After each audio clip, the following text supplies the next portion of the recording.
I've been looking for a house with no walls or no whispers. Greetings and welcome to Empowering Women Everywhere, the place where you will find out about all of the great things that are happening and all of the women behind them. And today we have Lucy Joyce from the Cornell Cooperative Extension, and she is here to talk to us about what they do. So, welcome. Thank you. It's a pleasure to be here.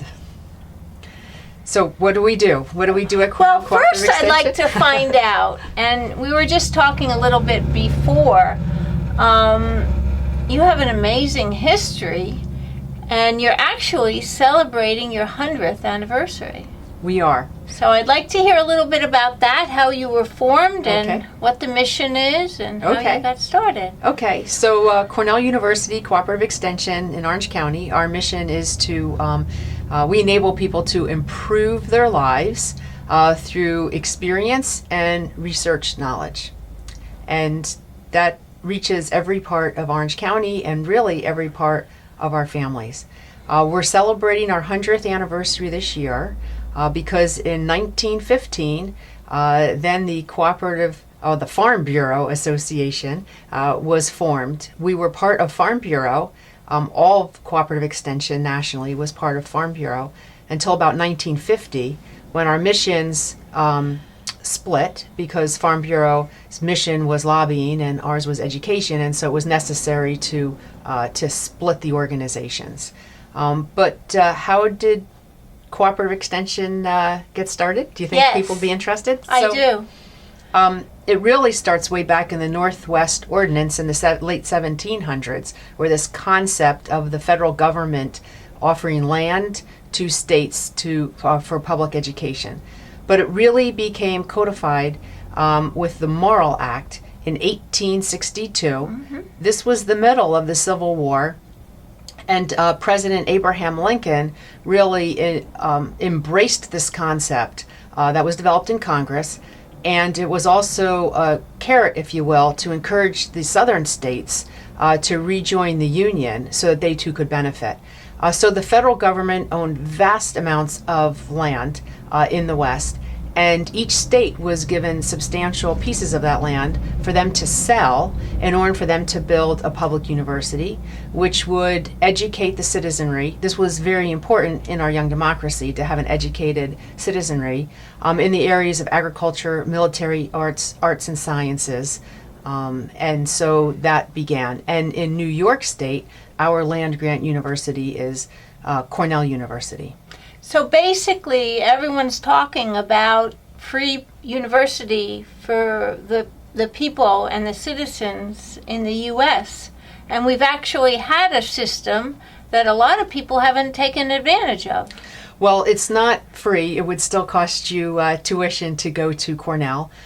Cornell is, I think, the only university that's a land-grant university that's both public and private. So, for example, in Pennsylvania, Pennsylvania State University, or Penn State, is the land-grant university, but Pennsylvania University of Penn, of course, is part of the Ivy League, and that's a private university. At Cornell, there are 7 colleges, 4 of which are public universities and part of the SUNY system, and the other 3 are private, part of the private college. So New York, sometimes we're a complicated state, so even our own cooperative extension system is a little more complicated than in some of the other states. Okay. How did you become involved with the cooperative extension?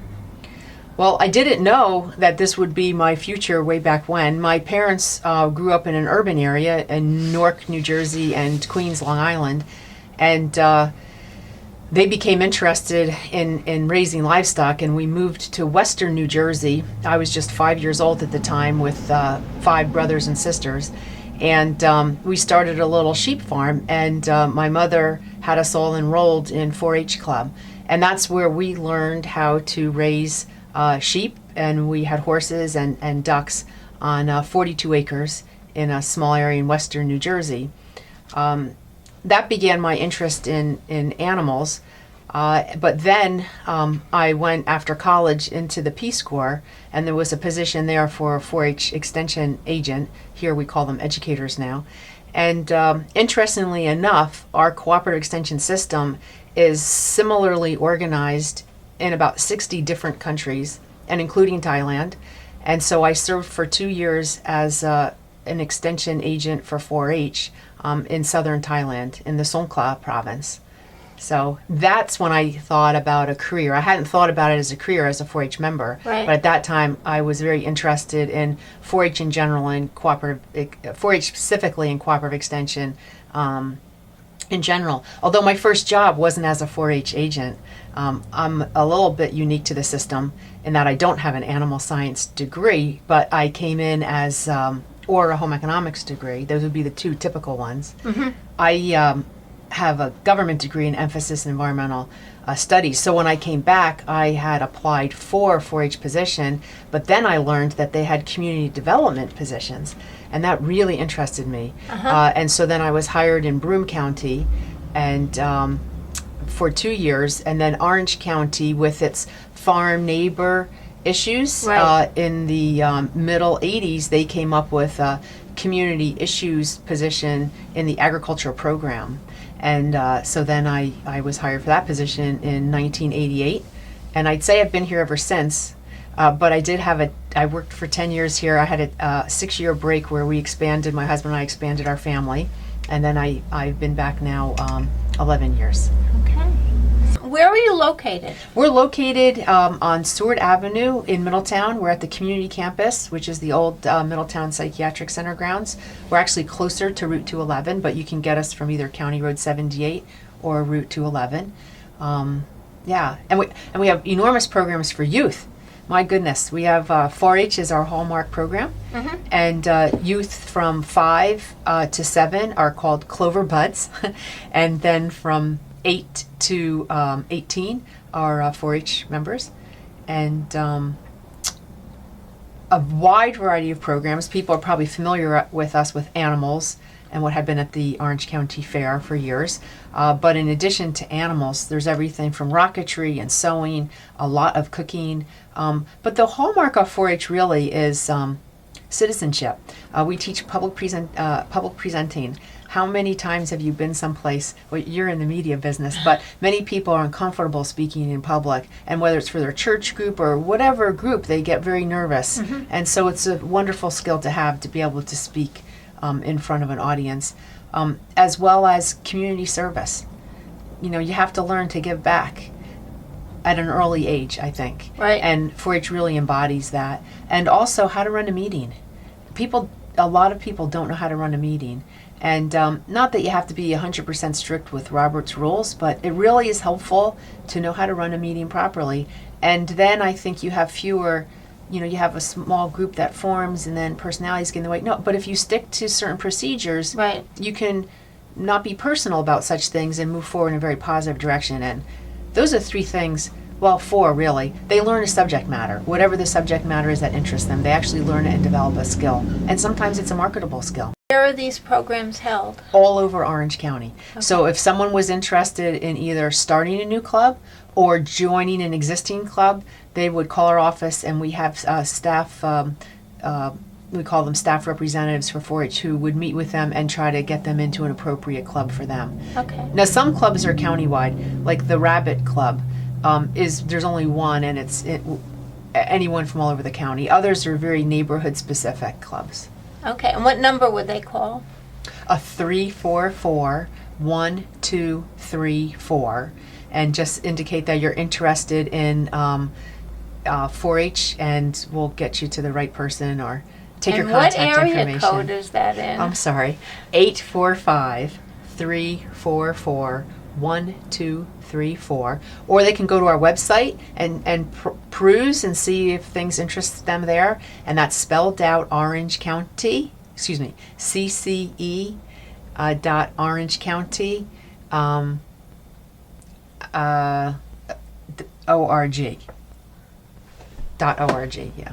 Okay, so it's CCE Orange County. Orange County? Yeah, cceorangecounty.org. Sorry. .org. Yes. Right. So basically, if a parent is working or both parents are working and the children come home from school, they can have a program where they can participate and learn life skills and learn public speaking and learn about, I guess. Yeah, it's generally a very parents are generally very much involved. So the after school programs or tied with that are more in our cities than in our rural areas. Would be the clubs that staff would assist with. Right. We prefer, it's not a drop-off program. We really prefer that parent or responsible, much older sibling or someone would be involved. And then also parents share. So you're busy one time and you live close by, I could pick up your child and vice versa, so kind of like they do with sports and other school activities. People might carpool. We, of course, encourage that as well. But yeah, so it's a very fun program. But people can really learn a lot about it. Well, I don't want to get ahead of myself. Go ahead, get ahead of yourself. Get ahead of myself. Go on. So we're building an education center and 4-H park in the town of Mount Hope. Okay. It's got an Otisville address just outside the village of Otisville, and we're very, very excited about it. It's a huge project. We outgrew the Orange County Fair, so we've been in transition for 3 years, and we're starting back up again full force this July, and that's why it's so exciting. And we have a ribbon cutting on Wednesday, July 22nd at 3:30. And a number of dignitaries and others will be there, Chamber of Commerce, to help us cut the ribbon. But on Saturday, July 25th, we encourage anyone who's interested in the park, in 4-H, in any of our programs to come on out. I mentioned we're celebrating our 100th anniversary, so this is our 100th anniversary big celebration. We're celebrating with Orange County Farm Bureau. Menacing Valley Kiwanis is sponsoring our chicken barbecue, but there's veggie burgers for those who don't want chicken available also, and that will be from 5 to 7. Our staff will have a wide variety of activities going on. The rabbit show will begin early in the morning, but we're encouraging guests to come from noon to basically 8 or 8:30 at night. And so the rabbit show will be going on. We'll have some horse demonstrations there as well. There's a STEM, science, technology, engineering, math, science fair will be there as well. There's going to be games for kids to play. And we want to memorabilia displays, all the projects that the kids have made throughout the year. So if someone thinks they might be interested in 4-H, Saturday would be a great time. But people are welcome anytime from the ribbon cutting all the way through Sunday at about 2. Now the ribbon cutting is going to be on, is that Friday? No, that's a Wednesday. Oh, Wednesday. July 22nd at 3:30. And the location again? Yeah, 300 Finchville Turnpike in Otisville. Okay. So they can come to the ribbon cutting. They're welcome to come to the ribbon cutting, and immediately following the ribbon cutting, the dog show starts. Okay. So these will be activities that children who've been enrolled over the course of the year are either demonstrating or competing the rest of that week. So children who are thinking about possibly becoming involved should come and see what it's all about. Absolutely. Absolutely, yes. Okay, so that's Wednesday, July 22nd at 3:30 is the ribbon cutting, and then through the rest of the week we have other shows going on. Mm-hmm. And then Saturday, I would encourage people to come on Saturday from noon until 8. That's Saturday, July 25th, from noon to 8, for a whole bunch of other activities, and it'll be a lot of fun. Now, you said that to me that they were putting up trusses and everything. Do you want to tell us a little bit about that? Yeah, the construction is new to me, so it's been a steep learning curve. Luckily, we have a great committee. We have a terrific project manager, Stan Spencer, and equipment operator, Bob Waltenberg, and they've been doing yeoman's work. We have other contractors. Cement was being poured this morning.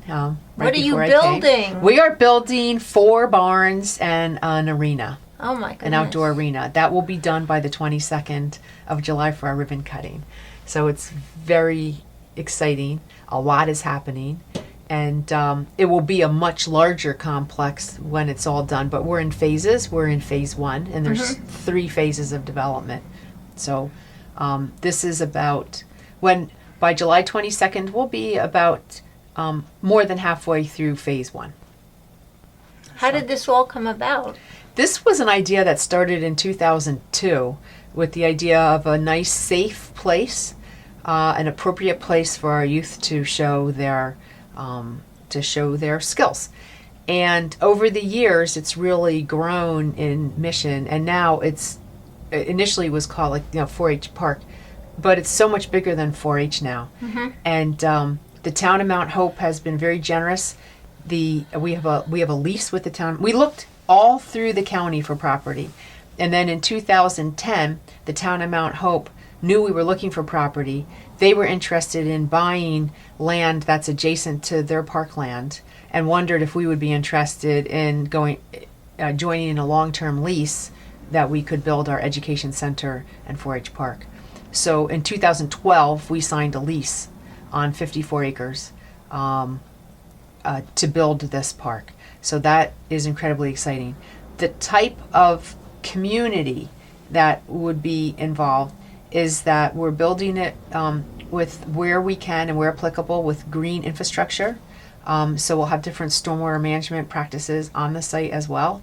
We're looking into various alternative energy sources, passive and active, in the building of the year-round facilities. And right now we're constructing seasonal facilities.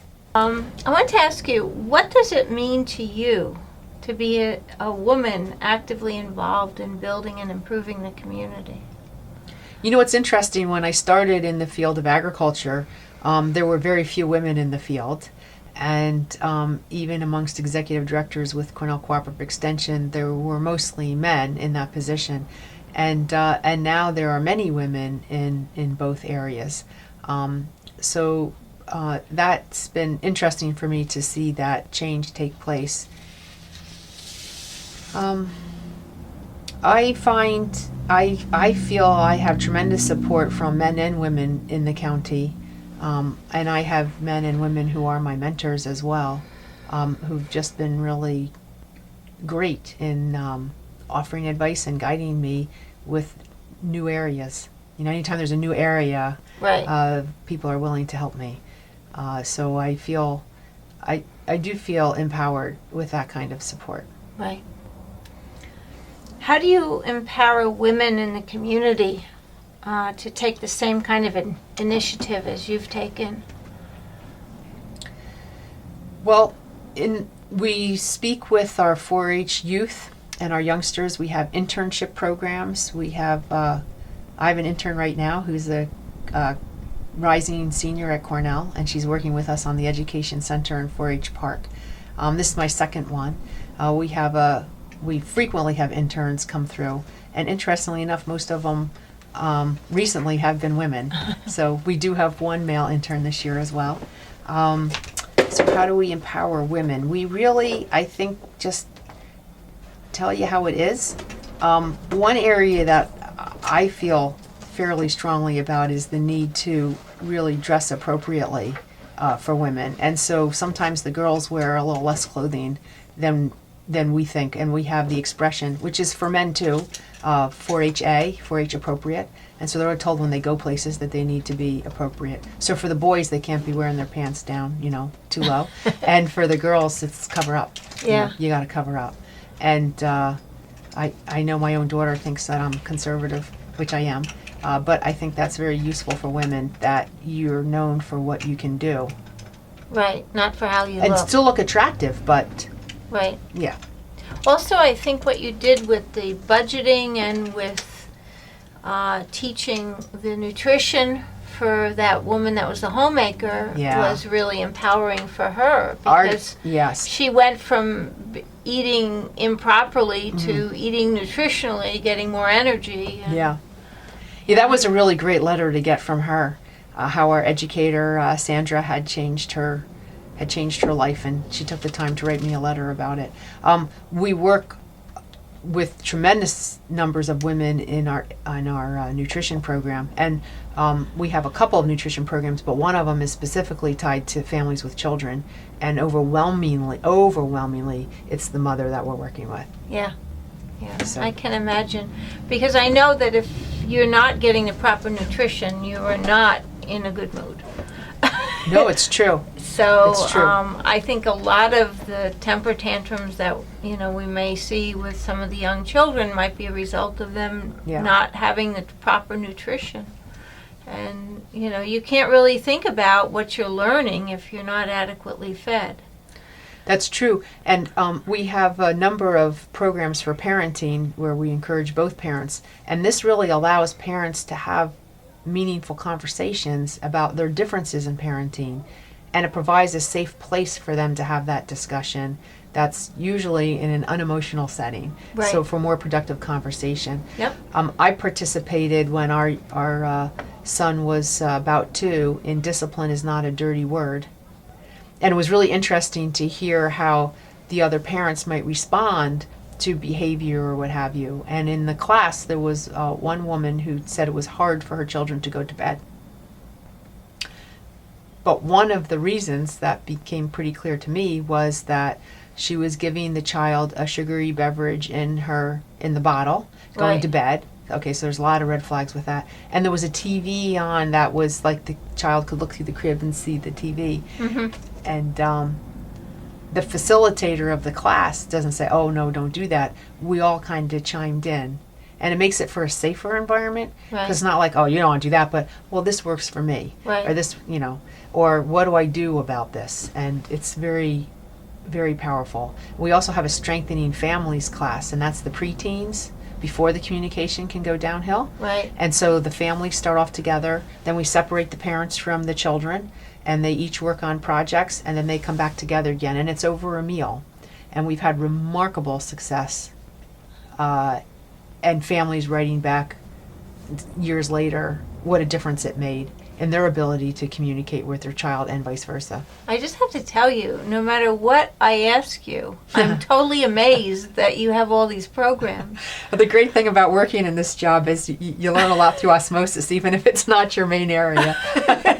Yeah. Unbelievable. Yeah. I mean, that is a great program. And if I didn't ask you about, the communication and about nutrition, we wouldn't have even known about that. I mean, that's really a very valuable program for parents to be able to communicate with their children before they become teenagers. Well, and on our website, we have a program you can hit called Let's Talk About It, and there's various issues about talking about it. And that one, we do work with parents, but especially with professionals on non-suicidal self-injury, because cutting's been one of the most obvious forms of hurting oneself, and that's a big issue, and more girls than boys in that situation. So we recently had a Cornell professor down to speak first in the morning. It was at the Emergency Services Center auditorium, and the room was almost full. I think that holds about 300 people. So there were a lot of people there. And then in the evening for parents to come and hear about what are the symptoms, What advice would you give those looking to improve their quality of life?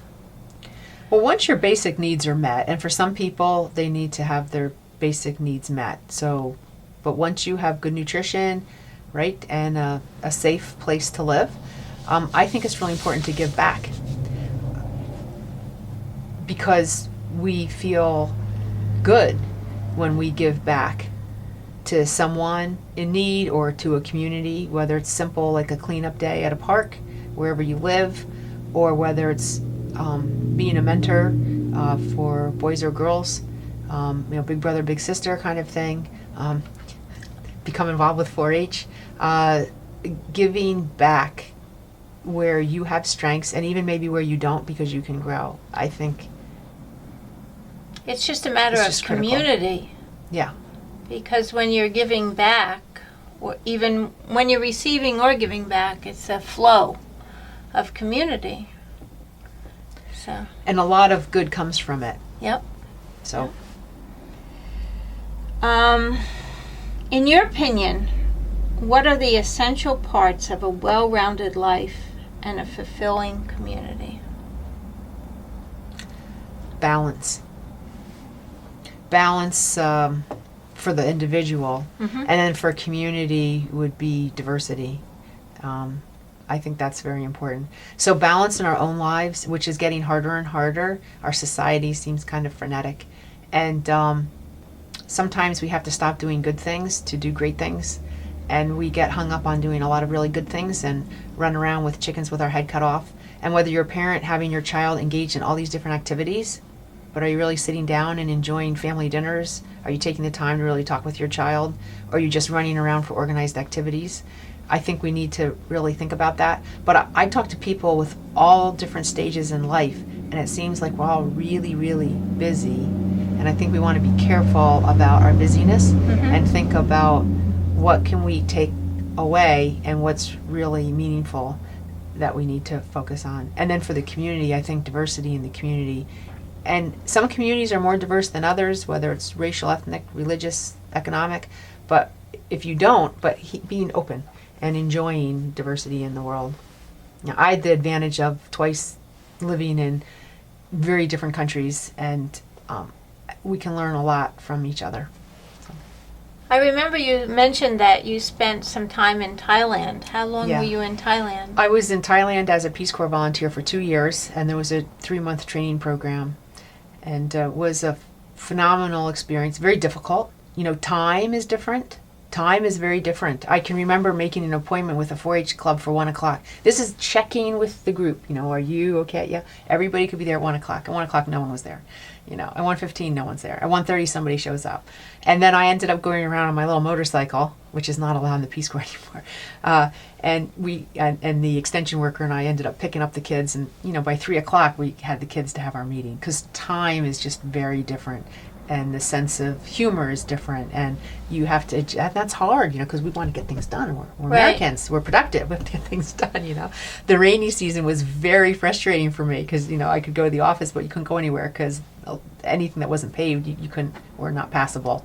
So that was very frustrating, and you just kind of have to sit back and see, well, what can you do? You know, so I worked on my language skills. But What was your biggest takeaway from that? wow, the biggest takeaway. The biggest takeaway, I would say, was being immersed in a culture, but coupled with the language. Because when you learn a language, you really learn how people think Right. differently. But when you live it, you really see it. So as an example, we use a lot of brain words, if you will. Patience, we might say hot-headed. We don't even really say that. We would be angry or whatever. In Thai, it all refers to the heart. So if someone's generous, it's like a water heart. Or if you're anxious or excited, they'd say, "Oh, have a cool heart," you know. And so it's very heart-based, and you can see that reflected in the language. Right. And so it's kind of interesting to see that play out. I would think that's probably the biggest takeaway. And the other, which directly related to my work, was, you know, you have to give people what they want, even if you're right, and you may or may not be right, but if you think something else is more important, you have to give them so they develop relationship and trust, and then you can work on what you think is important. And I find that in our extension work, we might have a brilliant idea, but if people aren't ready for it yet, you have to do other things to bring them in, and then it might be a few years. So be patient Right. and lay your groundwork, and then the timing will be. Or maybe it won't, but that's okay. Well, I want to thank you for coming today. Well, thank you so much for having me. It's been a pleasure. And it's really been enlightening to find out all about the great things that you're doing and all the things that, you know, everyone can participate in. And there are cooperative extensions throughout the country. Oh, every state. Every state has them. Yeah. So even if we're not in New York State or in Orange County, people can still participate and Yeah. find out what's available in their local area. Yeah, Cornell Cooperative Extension it reaches every county in New York State, including New York City, all the counties in New York City. So. Right. Well, thank you so much. Thank you.